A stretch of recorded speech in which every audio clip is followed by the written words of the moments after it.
네, 오늘 보실 말씀은 요한복음 17장 말씀입니다.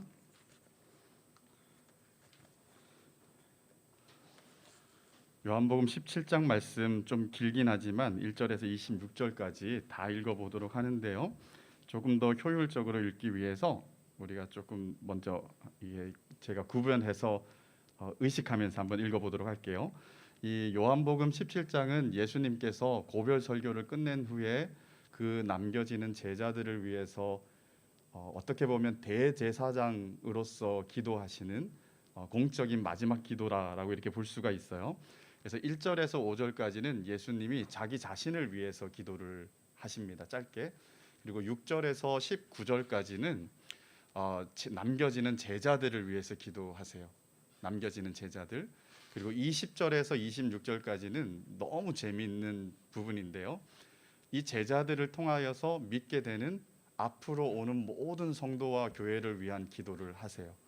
그래서 한번 세 부분을 잘 해서 예수님 자신을 위한 기도는 무엇을 간구하고 있으신지, 남겨지는 제자들을 위해서는 어떤 걸 간구하시고, 또 앞으로 오는 교회와 성도들을 위해서는 어떤 것을 간구하시는지 구별해서 한번 차근차근 우리가 한번 읽어보도록 하겠습니다. 17장 1절부터 교독하도록 할게요. 예수께서 이 말씀을 하시고 눈을 들어 하늘을 우러러 이르시되 아버지여 때가 이르렀사오니 아들을 영화롭게 하사 아들로 아버지를 영화롭게 하게 하옵소서.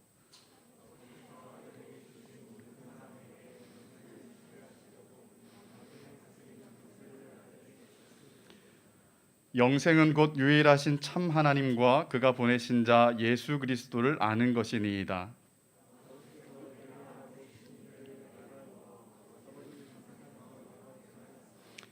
아버지여 창세 전에 내가 아버지와 함께 가졌던 영화로서 지금도 아버지와 함께 나를 영화롭게 하옵소서.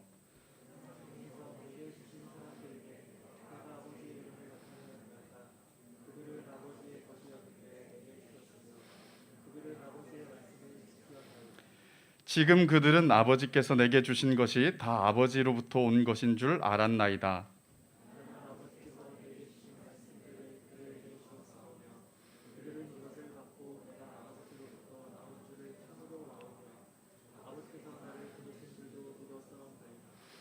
내가 그들을 위하여 비옵나니 내가 비옵는 것은 세상을 위함이 아니요 내게 주신 자들을 위함이니이다. 그들은 아버지의 것이로소이다.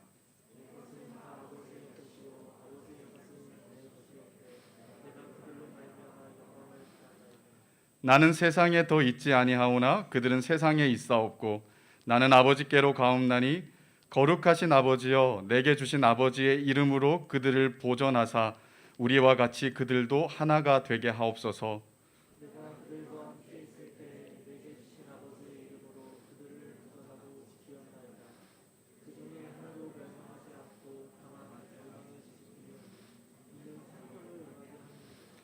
지금 내가 아버지께로 가오니 내가 세상에서 이 말을 하옵는 것은 그들로 내 기쁨을 그들 안에 충만히 가지게 하려 함이니이다.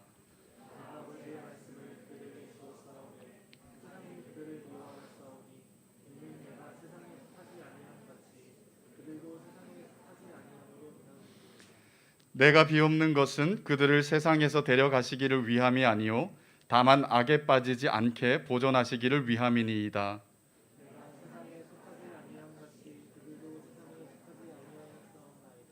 그들을 진리로 거룩하게 하옵소서. 아버지의 말씀은 진리니이다.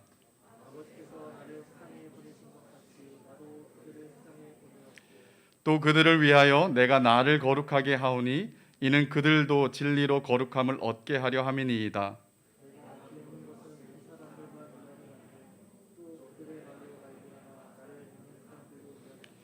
아버지여 아버지께서 내 안에 내가 아버지 안에 있는 것 같이 그들도 다 하나가 되어 우리 안에 있게 하사 세상으로 아버지께서 나를 보내신 것을 믿게 하옵소서.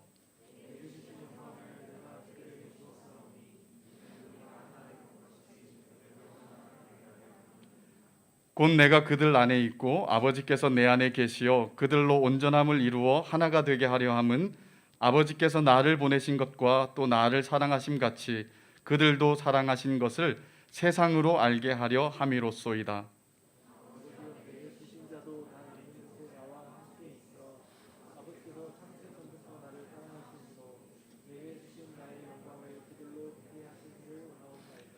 의로우신 아버지여, 세상이 아버지를 알지 못하여도 나는 아버지를 알았사옵고 그들도 아버지께서 나를 보내신 줄 알았사옵나이다. 아버지의 이름을 그들에게 알게 하였고 또 알게 하리니 이는 나를 사랑하신 사랑이 그들 안에 있고 나도 그들 안에 있게 하려 함이니이다. 아멘. 13장에서 16장을 우리가 예수님의 고별 설교, 마지막 설교라고 이렇게 몇 주에 걸쳐서 살펴봤습니다. 1절을 보면 예수께서 이 말씀을 하시고 눈을 들어 하늘을 우러러 이르셨다라고 시작합니다. 여기서 이 말씀이라는 것은 우리가 살펴본 고별 설교 전체를 가리킨다고 볼 수 있죠. 예수님께서 왜 고별 설교를 하셨을까요? 적대적인 상황에 놓여질, 그리고 이제까지는 예수님이 함께 하셨지만 이제는 함께하지 않는 상황들에 놓여질 이 제자들을 잘 준비시키기 위해서, 비록 그들이 잘 알아듣지 못한다 하더라도 때가 되면 다 기억나게 하여 잘 준비되어 설 수 있게 하기 위해서 그들의 준비시킴을 위해서 주셨다라고 볼 수가 있습니다. 그런데 예수님이 이렇게 준비시키기 위해서 이해도 못하는 말씀들을 다 던져놓고, 자 이제는 나는 나 할 바를 다 했으니까 너희가 이제 이 말씀들을 잘 알아서 지키든가 말든가 알아서 해라 라고 그 모든 책임들을 이들에게 미루고 있지 않습니다. 물론 이렇게 가르쳐서 준비시켰지만 이제 그럼에도 불구하고 조금 후에 다 실패하게 될 제자들, 그 모든 것들이 훤히 보였기 때문에 예수님은 그 가르침과 또한 뭘 하시냐면 남겨질 제자들을 위해서 기도하시는 거예요. 그래서 이 17장 전체가 기도문이라고 볼 수가 있죠. 아버지 손에 간절하게 그들을 위탁하는 모습을 보여주고 있습니다. 우리가 이 읽기 전에 말씀드렸던 것처럼 5절까지 그 짧은 말씀에서 예수님은 자신을 위해서 기도하고요. 그리고 6절에서 26절까지 그 많은 부분들을 제자들을 위해서 기도를 하셨어요. 그죠? 남겨지는 제자들뿐만 아니라 지금이 아니라 앞으로 오게 되는 모든 제자들, 그 모든 제자들을 거듭 위해서 기도하시는 모습을 우리에게 보여주고 있습니다. 그래서 20절은 이렇게 시작하는데요. 내가 비옵는 것은 이 사람들만을 위함이 아니요 또 그들의 말로 말미암아 나를 믿는 사람들도 위함이다. 이 기도가 놀라운 점이 여기 있는 것 같아요. 그죠? 즉 예수님의 기도는 모든 세대의 성도들을 다 포함하고 있다라는 거예요. 예수님은 당시 남겨질 눈에 보이는 그 제자들을 위해서 간절하게 기도하셨을 뿐만 아니라 지금 육신의 눈으로는 보이지 않지만 앞으로 오게 되는 모든 성도들을, 사실은 예수님은 모든 것을 알고 계시는 하나님이시기 때문에 아주 생생하게 그들을 눈으로 보면서 그들을 위해서 기도하고 계신다라는 거예요. 그리고 그 생생하게 눈으로 보고 기도하시는 그 대상들이 누구냐 했을 때 오늘 이 자리에 앉아 있는 우리 한 사람 한 사람까지 다 포함되어져 있다라는 거예요. 그래서 예수님은 막연하게 기도하신 것이 아니라 전체를 위해서 기도하시면서도 동시에 아주 개별적인 우리 한 사람 한 사람, 앞으로 오게 되는 모든 성도들 한 사람 한 사람을 다 포함해서 보시면서 그들을 위해 기도하고 있다라는 것이죠. 우리가 이 기도를 먼저 이렇게 살피기 전에 이 사실을 우리가 한번 마음에 새겨야 될 것 같아요. 그죠? 우리가 힘든 시간들을 살아가고 있을 때 누군가가 날 위해 기도하는 사람이 있다라는 것들을 알게 됐을 때 오는 말할 수 없는 위로와 격려와 힘이 되는 것을 아마 경험해 본 적이 여러분 다 있을 거라고 생각을 합니다. 저는 고등학생 때 조금 어려운 일들이 이렇게 있었는데 그때 하나님에 대해서 조금 원망하는 마음들이 생겼던 것 같아요. 그래서 원망하면서 중학생 때 그렇게 전도하기를 원했던 친구가 있어요. 근데 이제 학교가 달라져 갖고 그 친구를 못 만나다가 주일날 교회 가는 것을 포기하고 그 친구 집에 놀러를 갔어요. 그래서 그 친구하고 이렇게 한참 놀다 보니까 친구가 저한테 그러는 거예요. 너 오늘 교회 가는 날 아니냐? 맞아. 근데 오늘 별로 가고 싶지가 않아. 그랬더니 그 친구가 저를 발로 집어 차더니 교회 가라고. 이렇게 해서 제가 어쩔 수 없이 교회를 이렇게 가까운 데라서 한번 교회를 다시 갔어요. 갔는데 그때 이제 중고등부와 청년부가 같이 이렇게 한 자리에 한 40명이 앉아서 같이 나눔을 하고 있었는데 그 나눔의 이야기들이 제 마음을 너무 아프게 했어요. 그게 뭐냐면 이 사람들이 너무 감사할 게 많은 거예요.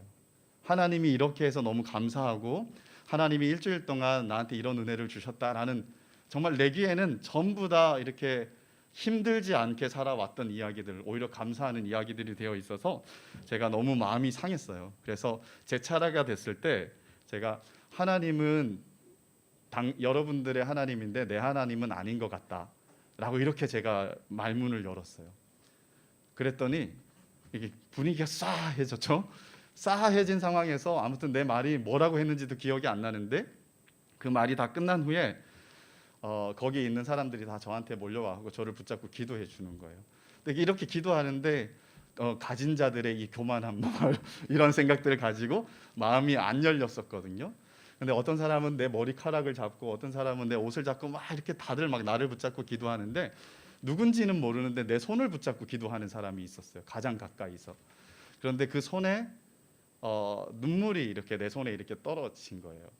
그때 와르르 하면서 내 많은 어떤 아주 딱딱한 마음들, 냉랭한 마음들이 녹아지는 것들을 좀 경험하고, 그리고 그 시간부터 회복되어지는, 그리고 하나님의 은혜가 그 다음 속히 나에게 누려지고 느껴지는, 그래서 참 많은 은혜가 주어졌던 그 시간들이 있었습니다.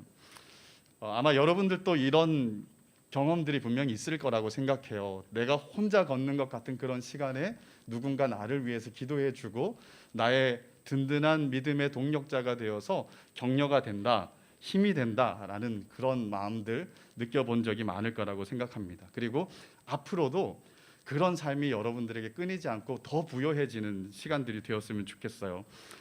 여러분들을 위한 기도의 동력자뿐만 아니라 진실된 중보자들, 친구들이 많아서 언제든지 나는 미끄러지지 않거나 혼자 남겨졌다 이런 생각이 들지 않는 그런 신앙생활들을 해갔으면 좋겠고, 그리고 이 청년 2부에서의 여러분들의 신앙생활이 그런 동력자와 믿음의 친구, 선배, 후배들을 너무도 많이 마음껏 얻는 그런 자리가 되고 그런 시간들이 꼭 되었으면 좋겠어요. 그런데 때때로 우리가 이런저런 이유로 나를 위해서 기도해 주는 사람이 있음에도 불구하고 전혀 그런 사람이 없는 것 같은 절망적인 고독과 외로움에 이렇게 빠질 때가 있어요. 그죠? 아까 말했던 제 그런 상태처럼 이때는 두 가지 중에 하나겠죠. 그죠? 누군가가 기도하고 있는데 내가 못 느낄 수도 있고 실제로 나를 위해서 기도해 주는 사람이 없을 수도 있을 것 같아요. 그죠? 그래서 나는 철저하게 외면당한 것 같고 공동체라고 생각했는데 나는 혼자였던 것 같고, 그런 시간들을 당하면서 마음이 아주 차가워지고 무너지는 시간들을 경험해 본 적도 분명히 있으리라고 생각합니다. 또 그때가 되면 또 하나님도 왠지 많은 사람들처럼 나를 다 외면하고 있는 것 같은 그런 주관적인 느낌이 들 때가 있잖아요. 그죠? 하나님조차도 문을 다 닫아서 내 마음이 아주 확실하게 닫혀 있는 그런 시간들을 살아가는 순간도, 아주 드라이한 시간들도 우리에게 아마 많이 있었을 거라고 생각합니다. 그런데 그 순간에도 우리에게 기억나게 하는 장면이 있다면 바로 오늘 이 요한복음 17장이에요.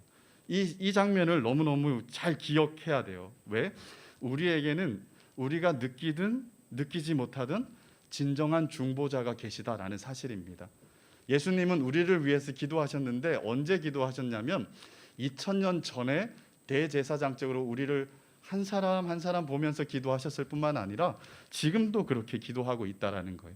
우리 한 사람 한 사람을 마음에 담으시고 그냥 이렇게 다 싸잡아서 딱 그냥 이렇게 개인이 안 보이는 전체를 위한 기도가 아니라 개인 한 사람 한 사람이 다 보이는 전체를 위한 기도를 올리신 분이 바로 우리 예수님이라는 거예요. 그리고 로마서에 보면 또 이런 말씀이 있어요. 이와 같이 성령도 우리의 연약함을 도우시나니 우리는 마땅히 기도할 바를 알지 못하지만 오직 성령이 말할 수 없는 탄식으로 우리를 위하여 친히 간구하시느니라. 우리는 구할 바가 뭔지도 알지 못해서 힘들 때가 있지만 그런 순간에도 성령은 한 번도 멈춘 적 없이 친히 우리를 위해 간구하신다라고 이렇게 말씀하고 계십니다. 이거는 그냥 비즈니스 용어가 아니에요, 그죠? 저는 본의 아니게 비즈니스 용어를 많이 하게 되는 것 같아요. 이렇게 여러분들 보게 되면 식사 한번 해야 되는데 식사 한번 하자라는 이야기를 던져요. 그럼 시간을 잡으려 그러면 이미 잡혀 있는 시간들이 많아서 밀리다 보면 본의 아니게 비즈니스 용어가 되는 것 같아요. 너무너무 죄송하게 생각을 하는데, 근데 하나님은 그런 비즈니스 용어로 그냥 지나가는 인사치레를 그런 식으로 하는 분이 절대 아니다라는 거예요. 그죠? 친히 간구하신다라는 것은 손수 마음을 담아 다해서 그 한 사람 한 사람의 영혼과 존재를 위해서, 그들의 삶을 위해서 간구하시고 기도하고 계시다라는 사실입니다. 우리는 이 사실을 너무 분명하게 붙잡아야 돼요. 그죠? 삶의 극심한 어려움과 외로움 속에서도 주님께서 또 성령님께서 우리를 위해 친히 간구하셨고 또한 지금도 간구하고 계시다라는 사실들을 우리가 절대로 잊어서는 안 된다라는 것입니다. 그럴 때 이것을 그냥 어떻게 느껴지지 못하지만 기억해내는 것, 이것도 의미 있을 거라고 생각이 들어요. 그리고 실제로 주님이 말씀하신 그대로 나를 위해서 중보하시는구나 라는 사실들이 마치 손에 눈물 방울을 떨어뜨리며 실질적으로 그 기도하는 것들을 경험했던 것처럼 그런 마음이 와닿을 때 우리는 말할 수 없는 위로와 혼자가 아니었구나, 고아와 같이 버려두지 아니하신다라는 그 아버지의 약속이 이런 거였구나라는 것들을 실제로 알게 되고 정말 힘을 많이 얻고 그 상황들에 눌리지 않고 오히려 그 상황들을 넉넉하게 이기는 일들이 우리에게 있어진다라는 것이죠. 남겨지는 제자들을 위해서 기도하는 첫 번째 예수님의 제목은 뭐였냐면 하나님이 이들을 보존해 주십시오. 나도 이들을 이 땅에 있는 동안 보존했습니다. 이제 나는 아버지께 가고 이들은 이 땅에 남아 있으니까 이제는 아버지가 내게 주신 아버지의 이름으로 이들을 보존해 주십시오. 그리고 악에 빠지지 않게 보존해 주십시오라고 이렇게 간구하세요. 그러니까 우리의 삶들을 다 들여다보며 환난과 어려움과 아픔과 수많은 인생의 그 길들을 걸어가면서 넘어지고 깨지고 아픈 시간들을 살아갈 것들을 예수님은 이미 다 훤히 알고 있으시기 때문에 예수님이 제자들을 아주 완벽하게 보호하셨던 것처럼 이제 아버지가 이 제자들과 앞으로 오게 되는 모든 성도들을 하나하나 그렇게 보호해 주십시오라고 이렇게 기도하고 있는 거예요. 그리고 우리 한 사람은 예수님의 그 기도에 다 포함되어져 있는 사람들이라는 거죠. 그래서 우리가 이 사실들을 기억하면서 내가 절대 혼자가 아니구나. 주님은 여전히 나를 위해서 그 나를 향한 그 사랑의 마음을 가지고 나를 위해 간구하고 계시구나. 천하의 그 어떤 것과도 비교할 수 없는 바로 그 주님이 나를 위해서 중보하고 계시구나.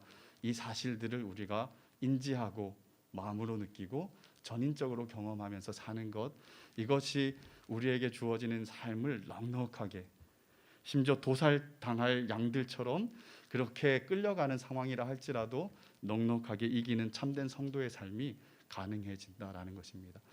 혹여 오늘 이 시간이나 요즘의 삶이 내 혼자다라는 생각들이 느껴지고 뭔가 케어받지 못하고 피딩 받지 못하고 혼자 외롭고 철저한 좌절과 낭만 가운데 있는 지체들이 있다면 먼저 이 부분들을 분명하게 좀 기억했으면 좋겠습니다. 우리 교회와 한 공동체 안에서 서로가 서로를 위한 기도도 너무너무 필요하지만 설사 그런 것 하나 없다 손치더라도 우리를 아주 든든하게 떠받쳐주는 그 놀라운 진리가 바로 예수님이 우리의 유일하면서도 위대하시고 최고의 중보자다라는 사실, 그리고 그 기도는 친히 간구하시되 지금도 끊이지 않고 있다. 이 사실이 우리를 아주 든든하게 삶을 바쳐주는 위대한 진리가 될 것입니다. 자, 예수님께서 1절에서 5절을 보면 자신을 위한 기도를 먼저 하세요. 그래서 1절을 보시면 아버지여 때가 이르렀사오니 아들을 영화롭게 하사 아들로 아버지를 영화롭게 하소서라고 이렇게 기도합니다. 아버지를 영화롭게 하고 아들을 영화롭게 해달라라는 기도예요. 아버지와 아들은 서로를 영화롭게 하시는 거죠. 자, 아버지와 아들은 하나다라고 예수님이 계속해서 말씀하셨는데, 이 하나인 존재론적인 연합 안에서 상호 존중과 상호 사랑하고 상호 간에 영화롭게 하는 것이 아버지와 아들의 관계다라는 것들을 일단 비춰주고 있죠. 비춰주면서 아버지가 아들을 영화롭게 하면 아들도 아버지를 영화롭게 한다라고 말하고 있는데, 그럼 아버지가 어떻게 아들을 영화롭게 하는가? 5절 말씀을 한번 보십시오. 아버지여, 창세 전에 내가 아버지와 함께 가졌던 영화로서 지금도 아버지와 함께 나를 영화롭게 하옵소서라고 이렇게 간구합니다. 24절 뒤를 한번 보십시오. 창세 전부터 나를 사랑하심으로 내게 주신 나의 영광을 그들로 보게 하시기를 원하옵나이다 라고 이렇게 또 간구해요. 즉 아버지가 아들을 영화롭게 하시는 방식을 어떻게 묘사하고 있냐면, 아들이 가지고 있었던 창세 전의 영광, 그 영광으로 영화롭게 하여서 그 영광들을 제자들의 눈에 친히 보여주시기까지 해달라, 이것이 아들을 영화롭게 하는 방식이다 라고 얘기를 하고 있습니다.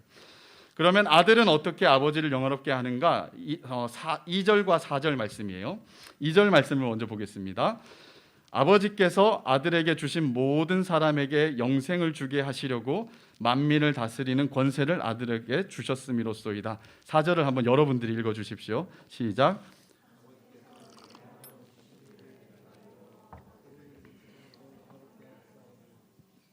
네, 아들은 아버지께서 주신 만민을 다스리는 권세로 아들에게 주어진 모든 사람에게 영생을 주게 하려고 하나님께서 이 영생을 주게 하기 위해서 계획하시고 뜻하시고 세워놓으신 모든 것들을 다 순종하여 이루심으로 말미암아 이 세상에서 아버지를 영화롭게 하셨다라고 이렇게 말해요. 즉 하나님의 뜻에 철저하게 순종하심으로써 아버지를 영화롭게 하셨다라는 거죠.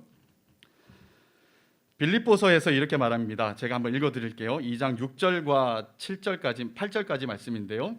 그는 근본 하나님의 본체시나 하나님과 동등됨을 취할 것으로 여기지 아니하시고 오히려 자기를 비워 종의 형체를 가지사 사람들과 같이 되셨고 사람의 모양으로 나타나사 자기를 낮추시고 죽기까지 복종하셨으니 곧 십자가에 죽으심이라. 즉 예수님은 자신이 창세전에 가지고 있던 그 영광을 비워서 종의 형체를 입으셨다라는 거예요. 그리고 자기를 낮추시는데 죽기까지 낮추셔서 복종하셨다라는 것입니다.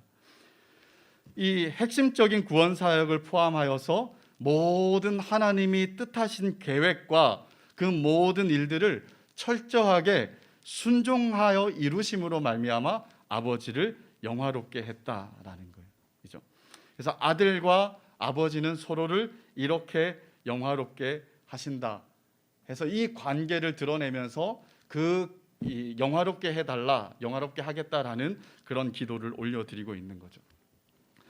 우리는 이 성부와 성자가 하나이시다, 연합에 대한 진술을 이 명제적인 차원에서 생각할 것이 아니라 이 명제적인 차원을 좀 넘어서서 두 위격 간의 인격적 관계, 그 서로가 서로를 어떻게 대하고 서로를 어떻게 영화롭게 하는지 두 위격 간의 사랑의 방식을 우리가 할 수 있을 만큼 이해를 해야 됩니다. 그리고 피부로 느껴야 됩니다.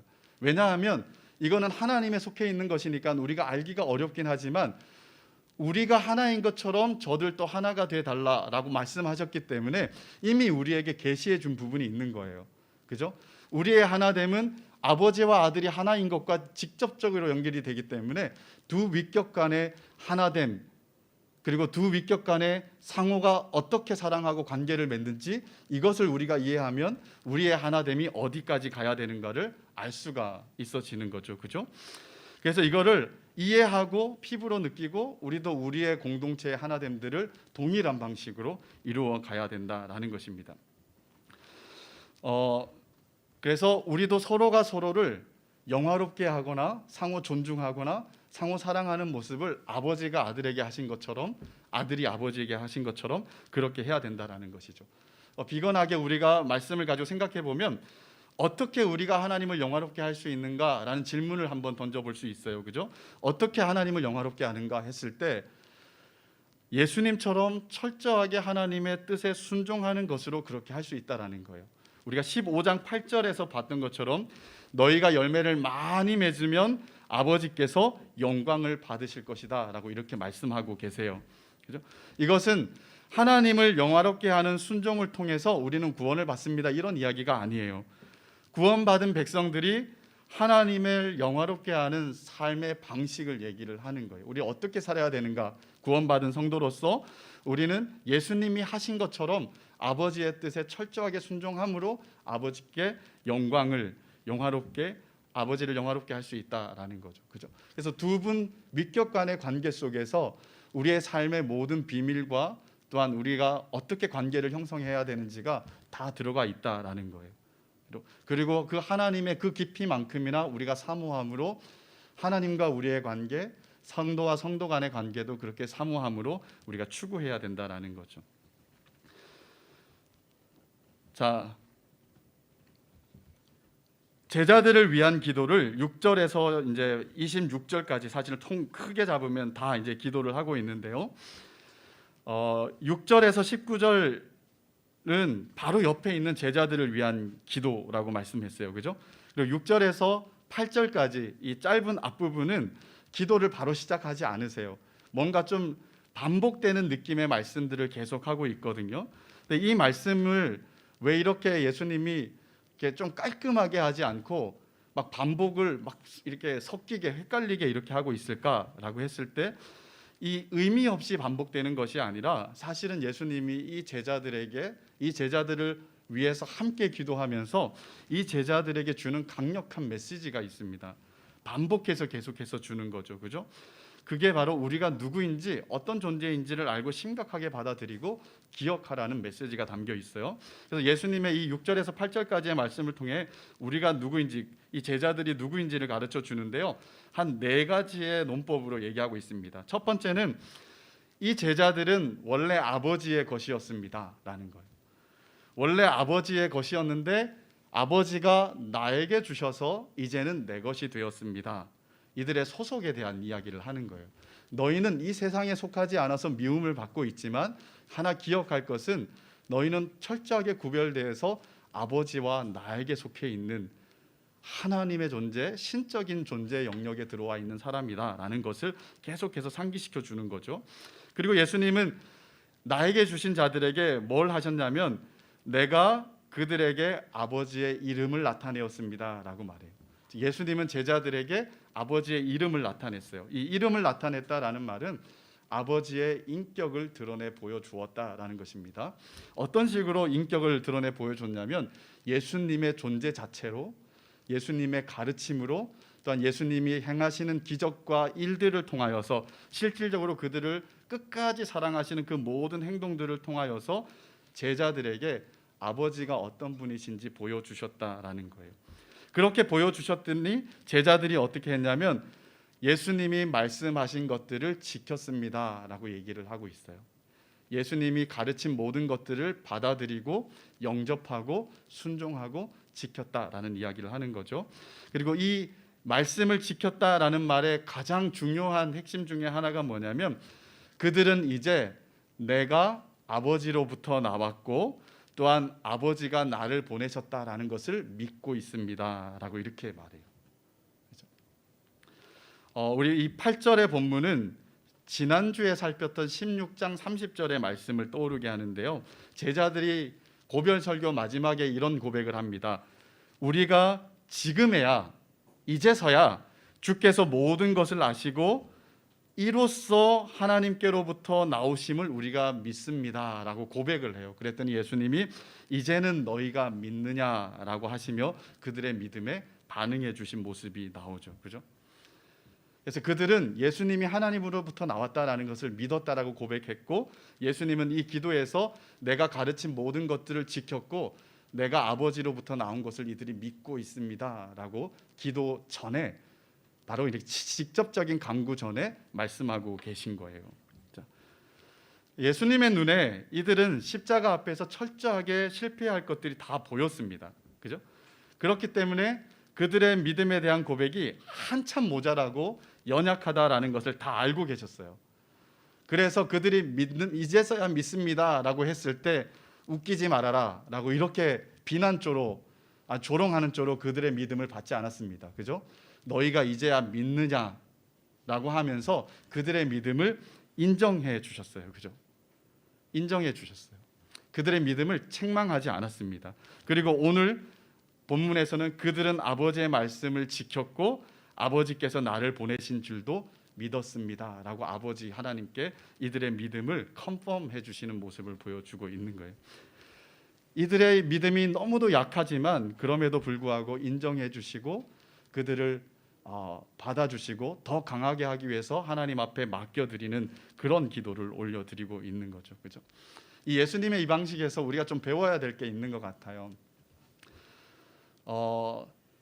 우리가 이제 목자로서 섬기거나 교사로서 섬기거나 리더가 되어서 섬길 때 누군가를 섬길 때 섬기는 사람이 상처를 받을 수가 있어요. 그죠? 어떤 상처를 받냐면 잘 안 따라주는 것 같거나 잘 참석을 안 하는 것 같거나 뭔가 반응이 없을 때 내가 잘못하고 있나? 막 이런 오만 생각으로 나는 리더 자질이 없나? 하면서 되게 힘들게 될 때도 있는데 물론 우리가 자질이 없어서 그럴 수도 있어요. 그렇죠? 근데 자질이 없는 자를 세우신 거예요. 사실은 그렇게 탁월하지 않은 우리들을 세워서 하나님 의지하면서 감당해 가면서 하나님을 깊이 경험하라고 세우신 거죠. 그죠? 그래서 우리가 우리 자신을 탓하면서 계속해서 좌절하고 낭망할 것이 아니라 그럴 때일수록 하나님을 보면서 그 영혼들을 어떻게 이해하고 어떻게 생각하고 섬겨야 될지를 도리어 생각해 보는 게 좋아요. 이 예수님처럼 우리의 믿음과 우리의 고백의 수준들이 아주 미천하지만 그럼에도 불구하고 믿음이 있다 할 때는 인정해 주면서 어떻게 하면 이들을 하나님 앞에서 조금 더 성숙하게 세워나갈 수 있을까 하나님 앞에 맡기면서 예수님처럼 기도하면서 그렇게 섬기는 것이 우리가 예수님처럼 섬기는 모습이 아닐까 이런 생각들을 해보게 됩니다. 아무튼 예수님은 이 제자들이 누구인지 가르쳐 주시고 그리고 이들의 믿음이 비록 적지만 아주 다 인정해 주시고 받아주시고 또 아버지께도 그 믿음을 보증해 주시면서 그렇게 이들을 이제 세워주고 있는 거죠. 그래서 하나님이 이 기도 가운데 이들이 누구인지 듣는 것이 첫 번째이긴 하지만 또 하나는 같이 기도하면서 그 제자들이 자기가 누구인지를 또 인식해가는 과정이기도 했을 거예요. 아주 강력한 메시지로. 그래서 우리도 이 말씀을 통해서 우리가 누구인지를 한번 깊이 생각을 먼저 해야 됩니다. 어떤 적대적이고 여러 어려움 가운데 놓여 있을 때마다 내가 누구였던가 일단 우리의 소속이 어디인가, 그죠? 아버지와 아들에게 소속되어져 있다라는 사실들을 강력하게 붙잡는 게 필요한 거죠. 자, 이 제자들을 위한 기도 이제 본격적으로 9절부터 시작되는데요. 크게 보면 네 가지로 볼 수 있습니다. 먼저 아버지의 이름으로 보전해 주십시오, 지켜 주십시오라고 얘기를 해요. 아버지의 이름으로 지켜달라라고 하시면서 하셨던 건 뭐냐면 이 땅에서는 내가 지켰습니다. 이제는 나는 떠나니까 아버지가 이들을 내게 주신 아버지의 이름으로 지켜주십시오라고 이렇게 기도를 합니다. 그리고 또 하나 기도하는 것은 우리와 같이 아버지와 아들을 내가 하나인 것처럼 저들도 하나가 되게 해달라라고 이렇게 기도를 해요. 하나가 되게 해달라. 이건 조금 중요한 부분이니까 뒤에서 다시 생각해 보고요. 그리고 세 번째 기도는 악에 빠지지 않게 보존해 달라라고 기도합니다. 첫 번째와 세 번째가 비슷한 이제 내용이에요, 그죠? 근데 악에 빠지지 않게라는 말이 우리로 하여금 오해를 만들게 할 수 있어요. 그러니까 내가 어떤 죄에 미끄러지지 않도록 나를 이렇게 보존해 주십시오, 지켜 주십시오라고 이런 것보다는 조금 더 큰 의미예요. 여기서 악은 누구를 가리키냐면 사단을 가리킵니다. 그래서 마귀로부터 저들을 지켜 주십시오라는 거예요. 마귀가 성도를 어떻게 공격합니까? 때로는 미끄러지게 하기도 하고 유혹해서 넘어지기도 하고 직접적인 공격을 하기도 하고 여러 가지 방법을 쓸 거예요, 그죠? 그리고 예수님이 있는 동안은 제자들에게까지 핍박이 사실 실질적으로 가진 않았을 거예요. 예수님이 앞에서 모든 화력들을 다 받아내고 계셨을 거예요, 그죠? 근데 예수님이 떠나게 되시면 그 화력들이 누구에게 집중되냐면 제자들에게 집중되는 거겠죠. 그래서 그 만만치 않은 상황 가운데 이들을 그 악한 것으로부터 지켜달라라는 것이 예수님의 세 번째 기도입니다. 그리고 네 번째 기도는 뭐냐면 그들을 진리로 거룩하게 하옵소서. 아버지의 말씀은 진리입니다 라는 기도, 즉 거룩하게 해달라라는 기도를 하는데요. 우리가 이전에 살펴봤던 말씀 중에서 말씀으로 저들을 깨끗게 했습니다 라는 이야기가 나와요. 그죠? 예수님은 진리의 말씀으로 이 제자들을 깨끗게 했고, 그리고 아버지께 또 이 말씀으로 거룩하게 해달라라고 간구합니다. 즉 거룩하다라는 말은 구별되었다라는 거예요. 그죠? 이들은 세상 속에 있지만 세상에 속해 있지 않기 때문에 미움을 받는 사람들이에요. 그럼에도 불구하고 세상에 속하지 않고 끊임없이 말씀으로 진리로 거룩하게 구별되어서 세상 가운데 존재하게 해 주십시오. 아버지가 나를 세상에 보내신 이유가 구원을 이루기 위해서 보냈는데, 나도 저들을 세상 가운데 구별된 모습으로 파송합니다. 왜 파송하느냐? 이제는 나의 증인이 되게 하기 위해서 파송합니다 라는 의미가 담겨져 있습니다. 그래서 15장 26절과 27절 말씀, 우리가 살폈던 말씀에 어떤 게 있냐면, 진리의 성령이 오시면 그가 나에 대해서 증언할 것이다. 그리고 너희도 나에 대해서 증언할 텐데 너희가 처음부터 나와 함께 있었기 때문이다 라는 이야기를 해요. 그래서 이중 증언에 대한 이야기를 하면서 성령과 제자들이 증언을 하게 될 것이다 라는 이야기를 15장에서 한 거죠. 왜 예수님이 제자들을 세상 가운데 구별하여 파송하겠습니까? 바로 예수님을 증언하기 위해서. 예수님이 올라가실 때 이들을 다 데리고 올라가지 않았어요. 그죠? 나는 가지만 이들은 세상에 남겨둡니다 라는 이야기를 하죠. 왜 남겨둘까요? 적대적인 상황 가운데 예수님이 그냥 좀 데리고 가시면 좋을 텐데 그렇게 하지 않아요. 왜 그렇게 하지 않냐면 제자들에게는 제자들에게 주어지는 보내신 자의 뜻이 있기 때문입니다. 그 뜻이 뭐냐면 바로 이제 우리의 구원자 되신 예수를 그들에게 어떻게 증언할 것인가, 이게 그들에게 주어진 거죠. 그래서 이 제자들에게 4가지를 위해서 기도합니다. 그 기도하면서도 예수님이 한 가지 중간쯤에 이런 말씀을 해요. 내가 이것들을 말함은 저희에게 주신 내 기쁨이 충만하게 하려 함이다 라고 이렇게 말해요. 그래서 이것들을 말함은 고별 설교를 말할 수도 있고 이 기도를 얘기할 수도 있는 것 같아요. 내가 이렇게 이들을 위해서 기도하고 이들 귀에 들리도록 하나님 앞에 기도하는 것은 어떤 의미에서는 이 기도의 의미들을 잘 이해하고 하나님이 그들에게 주신 빼앗을 수 없는 그 기쁨을 잃어버리지 않고 충만하게 누리면서 이 남겨지는 삶을 살아갈 수 있도록 위해서 기도하고 있는 것이죠. 그래서 예수님은 이 제자들의 보전과 하나됨과 그리고 거룩하게 됨과 그리고 악에 빠지지 않도록 악으로부터 지켜달라라는 기도, 이 네 가지 기도를 사실 되게 많은 언어들로 하셨지만 주요하게 4가지 기도를 하고 계세요. 그 다음에 20절에서 26절까지는 이제 새로 믿게 되는 제자들을 위해서도 기도하는데 겹치는 부분이 있습니다. 20절에서 23절을 보면 이들을 위해서 기도하는 내용의 핵심은 이들이 하나가 되게 해 주십시오. 아버지와 내가 하나인 것처럼 하나가 되게 해 주시고 이들이 하나 되어서 우리 안에 있게 해 주십시오라고 기도하고요. 그리고 하나가 되는 것으로 끝나는 것이 아니라 이렇게 하나 되게 하시는 진짜 이유와 목적은 아버지께서 나를 보내신 것과 아버지가 나를 사랑하신 것처럼 아버지께서 그들도 사랑하고 계시다라는 사실들을 세상이 알고 보게 해달라라고 이렇게 기도를 합니다.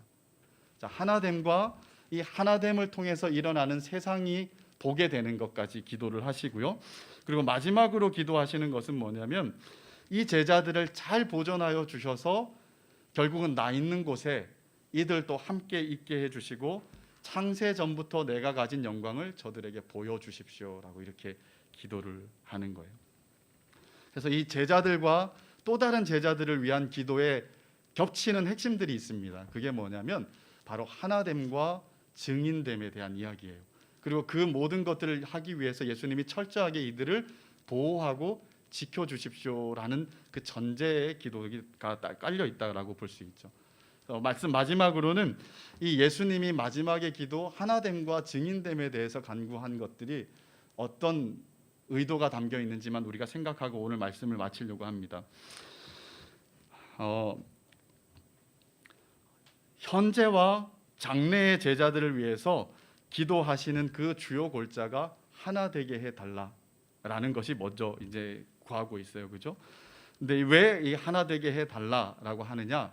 이 교회로서 가져야 될 존재론적인 특징이 바로 하나됨이다라는 것들을 얘기해 주시는 거예요.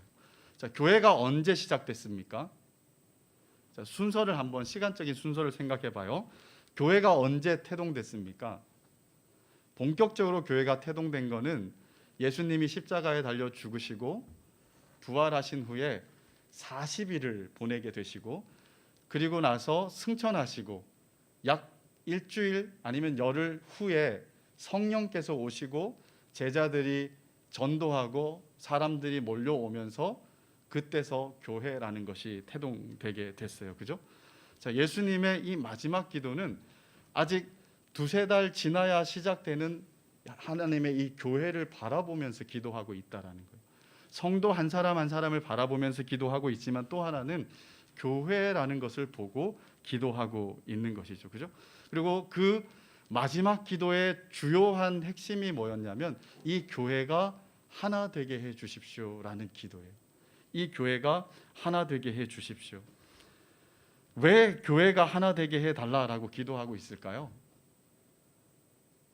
우리가 교회 오면 뭐 이런 말 너무 쉽게 듣잖아요. 그죠? 그래서 교회에서는 의뢰 이런 말을 하나 보다라고 생각할 수도 있는데 사실 교회에서 말하는 거지만 더 근원적으로는 예수님이 그렇게 원하고 뜻하셨다라는 것들을 오늘 마지막 기도에서 우리는 너무 잘 알 수가 있어요. 그죠? 에베소서 2장에서 이런 말합니다.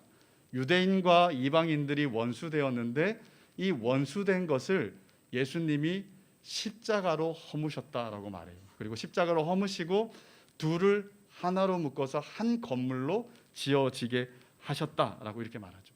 왜 예수님이 십자가를 지셨냐면 우리의 구원을 위해서 당연히 맞습니다. 그죠? 그런데 거기에서 그치는 것이 아니라 교회의 하나됨을 위해서 십자가를 지셨다라는 거예요.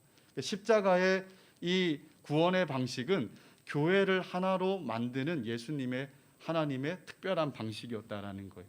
그래서 예수님은 생명값으로 십자가에서 자기의 몸을 찢고 피를 흘리심으로 말미암아서 교회를 태동시키시고 교회를 하나 되게 하시는 그 놀라운 뜻을 예수님이 펼쳐내셨다라는 거예요. 그래서 우리가 교회가 왜 하나 돼야 되는가 했을 때 다른 많은 이유를 갖다 붙일 것 없이 예수님이 그걸 너무도 원하셨기 때문에 마지막에 이렇게 기도하셨고 그리고 그것을 위해 십자가에 달려 돌아가셨다라는 것들을 우리가 기억해야 돼요. 그래서 목사나 어떤 리더들이 그냥 어떤 교회적인 이데올로기를 만들기 위해서 하나 돼야 되니까 다 같이 교회 안에 열심히 들어와서 함께 합시다. 이런 식의 이야기하는 것이 다가 아니라는 거예요. 그죠? 그 안에는 예수님의 놀라우신 뜻이 이미 애시당초 교회가 시작되기 전부터 그렇게 있었다라는 것입니다. 우리는 옵션이 없어요. 신앙생활을 한다라는 것이 그 안에 포함되어져 있는 게 공동체에 들어간다. 그리고 하나님이 원하시는 방식대로 교회의 하나됨을 이루고 산다라는 이 모든 것들이 다 들어가 있는 거예요. 나는 신앙생활을 하는데 나는 여기까지만 할 거다라는 것은 하나님의 뜻에 철저하게 순종하며 하는 게 아니다라는 거예요. 그죠? 그래서 우리가 이 예수님의 기도 속에서 예수님이 간절하게 바라시고 뜻하시고 영원하시는 것이 뭔지 우리가 좀 잘 파악하고 내가 왜 교회에 오게 됐나, 내가 왜 공동체에 소속이 되어서 뭔가를 이렇게 신앙생활을 하고 했나, 이 부분들을 좀 예수님의 기도에 맞춰 예수님의 마음에 맞춰서 우리가 이해할 필요가 있다라는 것입니다. 그죠? 그래서 성경은 예수님이 십자가로 말미암아 이미 하나가 되게 하셨다라는 단정적인 선언을 하고 있어요. 우리가 하나 되든 말든 우리는 이미 하나다. 예수님 안에서 이렇게 얘기를 할 때도 있고 또 어떨 때는 하나됨을 힘써 지켜라 라고 하기도 해요. 이 도대체 뭔 말인가 했을 때 예수님은 하나됨을 이미 모든 그 근거를 다 만들어 놓으셨어요. 그죠? 그리고 마지막 때게 되면 아주 장엄하게 영광스럽게 교회가 어떻게 하나가 될지 완성하시는 모습을 보여주실 거예요. 근데 그 과정적인 단계 속에서 우리에게 요구하시는 게 뭐냐면 단정적으로 그렇게 선언해 놨는데 실질적으로 너희가 하나됨을 이루기 위해서 힘써 지켜야 된다라는 거예요. 우리가 공동체 생활 많이 해봤죠. 하나됨이 많이 느껴지나요? 우리 청년 2부 지체들 이렇게 오면 제가 누누이 얘기하지만 한 3년 안에 오신 분이 70% 이상이단 말이에요. 그래서 아마 대부분의 사람들은 나는 외부에서 왔기 때문에 여기에 되게 좀 낯설다, 그냥 코어가 아니다 이런 생각들을 가지면서 70% 이상이 계속 겉돌고 있는 거예요. 다 그렇다는 얘기는 아니고 그럴 법하게 이제 있는 거죠. 그래서 누구든지 이 공동체 안에서 하나님이 원하는 것처럼 들어가기가 좀 싫은 게 아니라 어색한 거예요. 싫은 사람도 있을 수 있겠고 쑥스럽기도 하고 내가 이래도 되는 건가? 라는 생각들을 가질 수도 있을 거라는 생각이 들어요. 그죠? 우리는 그래서 좀 어려움이 많아요. 그래서 어떤 지체는 청년 2부에서는 청년 2부라는 이 나이 단계에서는 조금 더 청년 1부나 이런 대학생 때 우리 끈끈하게 느꼈던 그런 공동체성을 가지는 게 어려운가 봐. 그래서 아예 자포자기하고 적당한 선에서 하는 사람들이 꽤 있는 것 같아요. 그죠? 나눔을 해도 참 깊이 있게 안 나눠지는 것 같아. 그래서 그러면 나도 안 오지는 못하니까 적당한 선에서 그냥 나눠야지 라는 생각들을 하면서 적당하게 그렇게 가면서 뭔가 우리 안에 채워지지 않는 그런 마음 가지고 신앙생활을 하고 있는 상황들이 조금 이렇게 길어지고 있지 않나, 이런 우려도 한번 하게 돼요. 모두가 다 그런 건 아니겠지만 그런 생각들이 좀 들 때가 있습니다. 그래서 예수님께서 우리에게 뒤로 물러서지 말고 적극적으로 들어오라고 하신 말씀이 뭐냐면 성령께서 하나 되게 하신 것을 힘써 지켜라 라고 이렇게 얘기를 하는 거예요. 힘써 지켜라 라는 것은 하나 되게 했는데 우리가 할 게 많다라는 거예요. 그죠? 애써서 지키라는 거죠. 그 힘써 지키라는 말 안에는 뭐가 들어가 있을까요? 그 안에는 뭐가 들어가 있을까요? 수고로움과 사랑과 겸손과 온유와 오래 참음과 눈물의 골짜기들을 섬기면서 통과하고 그렇게 해서 우리가 좀 더 친밀해지지 않으면 안 되는 그 모든 방식들을 다 포함하고 있다고 생각이 듭니다. 제가 계속해서 한 그룹에 대한 칭찬을 좀 하는데요. 다른 그룹도 그렇게 하는 데가 많을 거라고 생각이 들어요. 그런데 제가 이제 경험한 데가 거기예요. 제가 우리 한 1년 넘은 관계도 있지만 2달밖에 안 된 관계도 있었거든요. 그럼에도 불구하고 서로가 서로에 대해서 너무 이해하고 일단 이 사람들이 서로에 대한 마음이 얼마나 기울어져 있는지가 느껴졌어요. 기울어져 있는, 열려 있는지가 되게 느껴졌어요. 그러니까 이게 되는구나. 청년 2부 단계라고 해서 안 되는 게 아니라 우리의 마음이 어떠냐에 따라서 달려 있다라는 생각들을 하게 되는 것 같아요. 우리가 좀 마음을 많이 오픈했으면 좋겠어요. 상처받는 것 좀 두려워하지 않았으면 좋겠고 선배들은 인생을 살아온 경험이 많잖아요. 그죠? 상처받은 치료자들이 좀 되었으면 좋겠습니다. 내가 상처받더라도 사람들을 더 품어 안을 수 있는 그런 믿음 좋은 선배들이 되었으면 좋겠고 후배들도 마찬가지죠. 문을 두드리고 그렇게 만났으면 좋겠어요. 제가 어제 목자 모임 하면서 너무 감사한 지체가 있었습니다. 그 감사한 지체가 선배예요. 선배님인데 자산 운용 관계한 일을 하고 있어요. 그래서 요즘 청년들이 워낙 그 관심이 많으니까 좀 후배들 좀 만나고 좀 그러면 좋겠다. 워렌 버핏과의 이게 밥 먹는 것처럼 그렇게 했으면 좋겠다 그랬더니 그 지체가 이렇게 사람을 잘 낯을 가리니까 그래서 언제든지 내가 먼저 하기는 어렵지만 후배님들이 언제든지 나를 찾아오면 내가 밥 사주면서 하겠다고 공개적으로 어제 얘기를 하더라고요. 그래서 제가 여기 더 많은 사람들이 공개적으로 얘기를 해요. 그래서 거덜나면 안 되는데 아무튼 그렇게 해서 신앙적으로도 얘기하고 싶고 이런 이야기들을 하더라고요. 그래서 우리가 조금 열려서 언제든지 서로가 서로에게 이렇게 부딪히면서 하나님이 우리를 이렇게 묶어주셨던 이유가 이렇게 참 다채롭구나, 이런 이유들이 숨겨 있었구나라는 것들을 관계 속에서 좀 발견해서 하나 되는 것이 가지고 오는 놀라운 기쁨과 은혜와 이 위로와 격려와 세임들이 우리 안에 좀 많이 느껴지는 그런 시간들이 꼭 되었으면 좋겠습니다. 그리고 우리가 이런 식으로 하나됨이 잘 이루어지고 그래서 이 하나됨, 서로가 서로를, 아버지가 아들을 영화롭게 하고 아들이 아버지를 영화롭게 하는 그런 특별한 관계들을 형성하면서 공동체가 이루어진다면 이 공동체의 빛깔들이 되게 우리가 의도하지 않아도 반짝반짝 세상 가운데 빛날 거라고 생각해요. 산 위에 있는 동네가 숨길 수 없는 그런 것처럼 성도가, 교회가 그런 존재잖아요. 그죠? 우리는 숨길 수 없기 때문에 비난받을 수도 있고 숨길 수 없기 때문에 도리어 칭찬받을 수도 있어요. 그죠? 근데 예수님이 원하시는 방식 그대로의 교회를 우리가 이루어 간다면 세상이 우리를 통해서 보게 되는 게 많습니다. 하나님을 보게 되고 하나님이 아들을 보내셨다라는 것을 보게 되고 또한 하나님이 세상을 이처럼 사랑하시고 이 교회를 사랑하시고 또한 믿는 자들을 사랑하신다라는 사실들을 세상이 보게 되고 그것이 증거가 되어서 하나님께로 초청되어지는 일들이 분명히 있을 거예요. 그래서 저는 교회를 하나님 나라의 마중물 이렇게 생각해요. 하나님 나라의 마중물. 이렇게 한 바가지의 물이지만 아주 지하에 있는 물들을 다 끌어올려서 수많은 사람들에게 풍성하게 흘려줘서 결국은 다 물바다가 되게 하는, 생명의 물바다가 되게 하는 것이 교회라고 생각을 합니다. 그래서 이 교회는 두 가지 특징이 있어요. 존재론적인 특징과 기능론적인 특징이 있는 거예요. 존재론적인 특징은 하나됨이에요. 기능론적인 특징은 하나됨을 통하여서 세상 가운데 하나님의 영광을 드러내 증거하여 보여주는 증시 공동체의 역할들을 하게 되는 거죠. 그래서 예수님이 바로 이 교회를 바라보면서 마지막에 이 기도를 올려드리고 있는 것입니다. 사랑하는 여러분, 우리 좀 욕심을 냈으면 좋겠어요. 그리고 철저하게 순종했으면 좋겠어요. 그리고 어떤 식으로 이루어 가야 될지 저도 이렇게 참 이제 막막해요. 게다가 코로나라는 복병들이 또 오니까 그냥 수많은 생각들을 해보게 되거든요.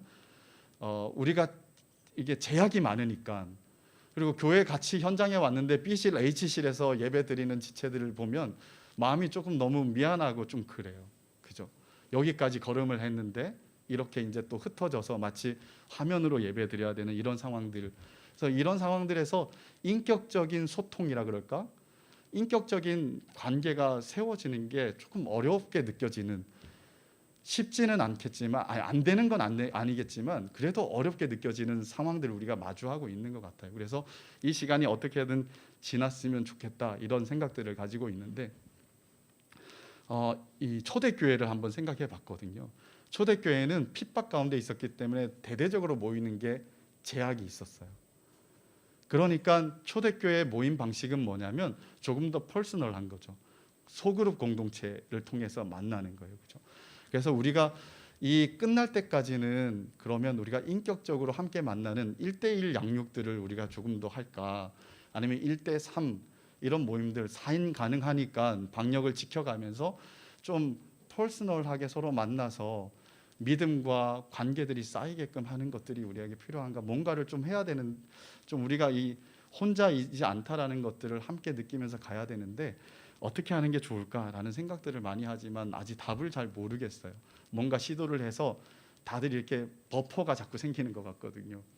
의도한 것하고는 또 다른 마음들을 가지고 있는 것들이 있으니까 피곤하고 지치니까 이렇게 좀 뭔가 이렇게 내려놓고 싶은 생각들이 많아서 이걸 어떻게 해야 될지 모르겠어요. 그래서 아무튼 여러분들에게 정말 이렇게 이 말씀을 근거해서 좀 도전하거나 부탁하는 것은 어쨌든 서로가 서로에게 좀 마음을 여는 시간들이 있었으면 좋겠다 생각합니다.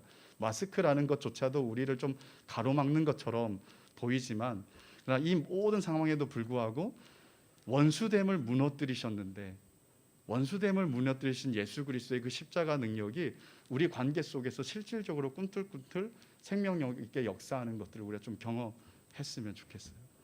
그래서 관계가 이렇게 하나됨 친밀해지고 하나님이 이런 걸 원하셨구나라는 것들을 우리가 피부로 느껴가면서 오늘보다 내일이 더 하나님의 원과 가까워지는 공동체를 우리가 함께 만들어 갔으면 좋겠습니다. 한 사람의 노력이 아니라 우리 모두가 조금씩 마음을 기울여서 집중력들이 좀 모여지는 그런 시간들, 어렵지만 우리가 좀 잘 그렇게 해 나가면 좋겠습니다.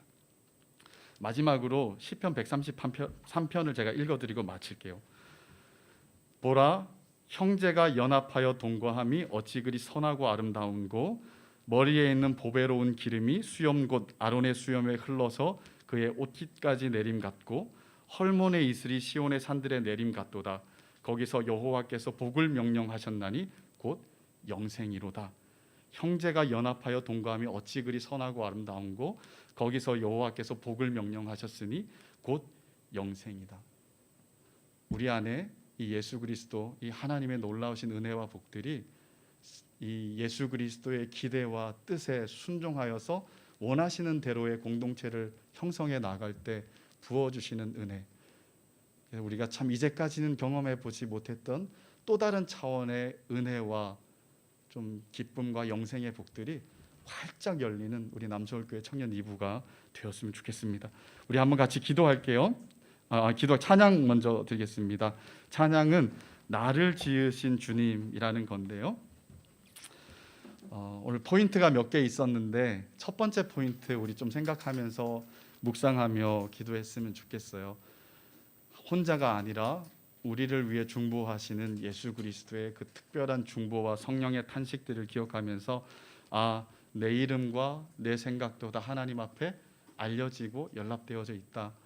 그래서 나는 혼자가 아니다 라는 사실들, 우리의 인생을 든든하게 서포트해주는 이 예수님의 중보자 되심을 좀 붙잡고 우리 묵상하면서 한번 찬양하기를 원합니다.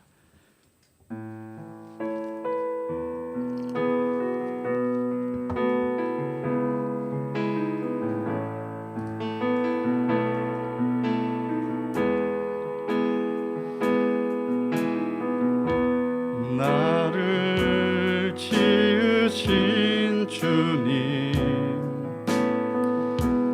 내 안에 계셔 처음부터 내 삶은 그의 손에 있었죠. 내 이름 아시죠?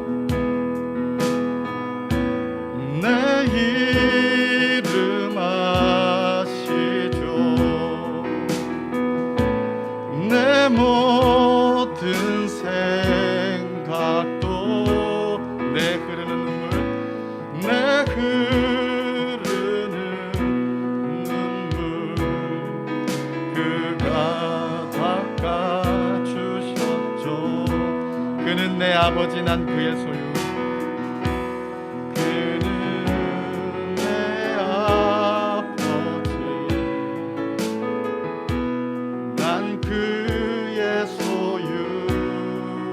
내가 어딜 가든지,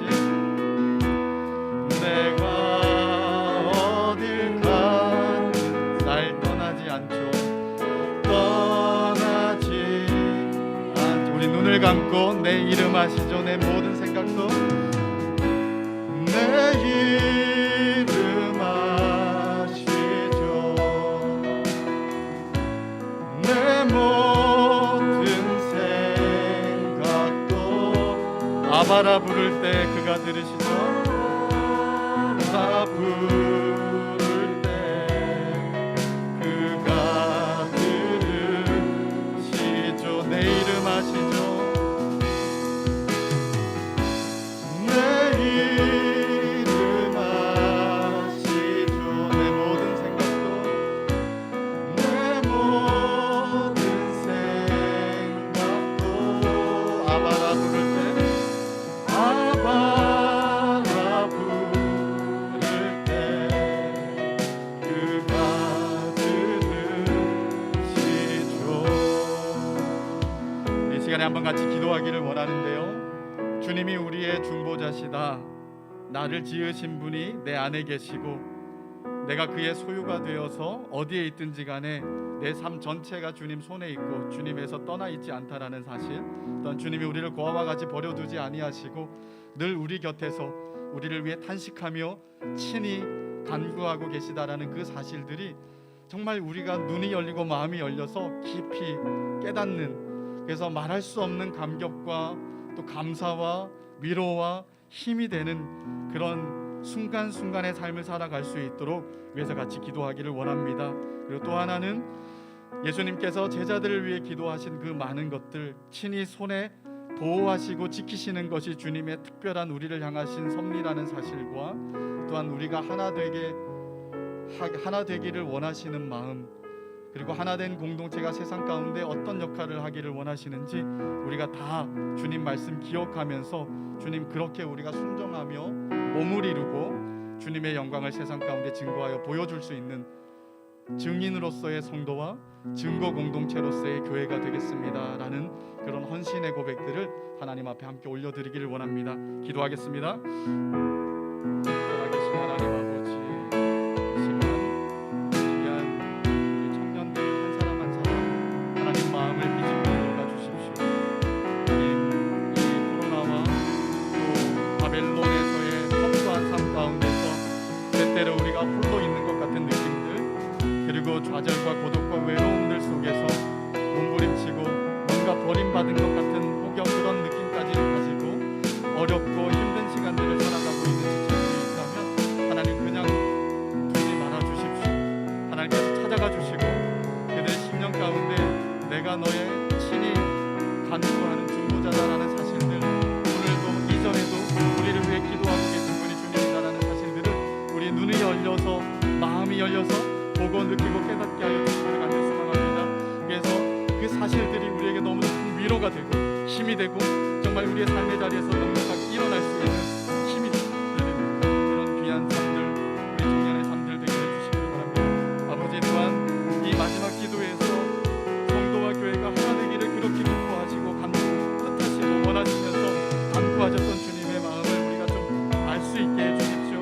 또한 십자가라는 그 죽음의 방식들을 통하여서 어떻게 교회를 태동시켰는지 하나님 우리가 알게 해주셔서 이것이 그냥 있어도 되고 없어도 되는 것들이 아니라 주님 생각에 필수적으로 있었던 정말 그것임을 우리가 기억하고 하나님 왕을 쌓는 우리가 신앙생활을 하는 동안 정말 더 철저하게 순종하며 주님이 부르시는 그 부르심 깊은 곳까지 나아가서 하나된 공동체, 몸된 공동체를 이룰 수 있는 저희를 되게 해주십시오.